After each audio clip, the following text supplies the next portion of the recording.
Et nous sommes en direct avec Mathilde Panot, députée de la France Insoumise, en direct depuis le Palais Bourbon, l'Assemblée nationale. Bonjour à vous. Alors, première question, elle est tout simple. Nicolas Hulot, compte tenu de ce qu'il a déclaré ce matin, a-t-il raison de quitter le gouvernement ? Je ne sais pas s'il a raison, mais en tout cas, le constat qu'il dresse est un constat terrible. Le constat, c'est que nous sommes dans une urgence écologique incroyable, et les Français et les Françaises l'ont encore vu cet été avec la canicule, et que nous avons un gouvernement qui mène une politique archaïque, qui n'est pas à la hauteur de ces enjeux.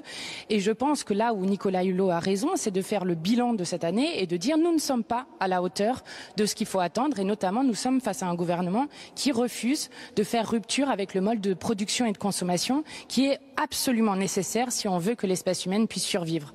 Lorsqu'un gouvernement continue à ne pas faire le partage des richesses, continue à faire du libre-échange par-delà le monde et donc à contribuer au grand déménagement du monde, alors on a un gouvernement qui est complètement à côté de la plaque et qui, pire que ça, aggrave le réchauffement climatique et donc aggrave les inégalités. Est-ce que vous diriez qu'il a été un bon ministre de l'écologie ou tout simplement vous lui auriez conseillé de prendre sa décision plus tôt ?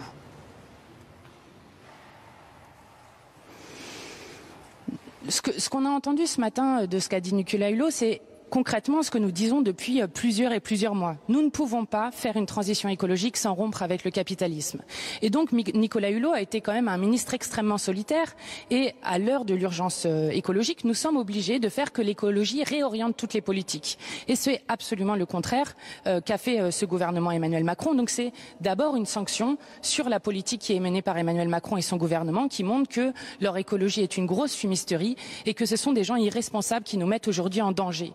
Donc la question n'est pas de savoir si un homme a été un bon ministre ou pas, mais de voir qu'au bout d'un an, la politique écologique de ce gouvernement est un échec le plus complet. Mathilde Panot, sur la forme, Nicolas Hulot n'a pas prévenu le gouvernement de ses intentions. C'est un manque de courtoisie, comme le dit Benjamin Griveaux, le porte-parole du gouvernement ? Ça c'est des affaires politiciennes à la rigueur, ça ne m'intéresse pas qu'il est prévenu, qu'il n'est pas prévenu. Moi, ce qui m'intéresse dans cette histoire, c'est de voir que ce constat alarmant, terrible est posé. Il est posé de manière extrêmement claire par Nicolas Hulot. Et aujourd'hui, la question n'est pas de savoir est-ce que Nicolas Hulot a été impoli ou pas. La question est de savoir qu'allons-nous faire pour que notre planète soit encore vivable pour l'espèce humaine. Et c'est là la question fondamentale. Et c'est pour ça qu'il faut arrêter avec le libre-échange. Il faut interdire le glyphosate dans la loi, ce que n'a pas fait le gouvernement. Il faut faire baisser et aller vers le 100% énergie renouvelable et ne pas abandonner l'objectif de 50% de nucléaire comme l'a fait ce gouvernement. Et c'est ça les vraies questions qu'on devrait se poser aujourd'hui. C'est qu'allons-nous faire ? Comment allons-nous partager les richesses pour que nous ne soyons pas dans une société qui se fait la guerre ? Comment allons-nous faire pour, face à un monde qui aura 250 millions de réfugiés climatiques d'ici 2050 ? Et justement, la transition écologique, penser ça ensemble, permet de construire un horizon d'espoir commun, permet de mieux vivre ensemble. Et c'est ça la question qu'il faut se poser aujourd'hui, c'est comment allons-nous nous adapter et atténuer ce changement climatique ? Alors vous parliez de transition écologique, ce ministère existe toujours après le départ de Nicolas Hulot. Qui pour le remplacer, qui peut incarner l'écologie dans ce gouvernement ? Sur cette question-là, je n'ai absolument aucune idée de ce qui va être choisi. En tout cas, malheureusement, je crains que le gouvernement n'ait pas choisi de faire une inflexion sur sa politique. On a un gouvernement quand même qui croit que la finance verte, le capitalisme vert va nous sauver, alors que c'est absolument le contraire, puisque c'est notamment la finance qui est responsable en grande partie de la situation de 6e extinction de masse des espèces, de réchauffement climatique dans lequel nous sommes.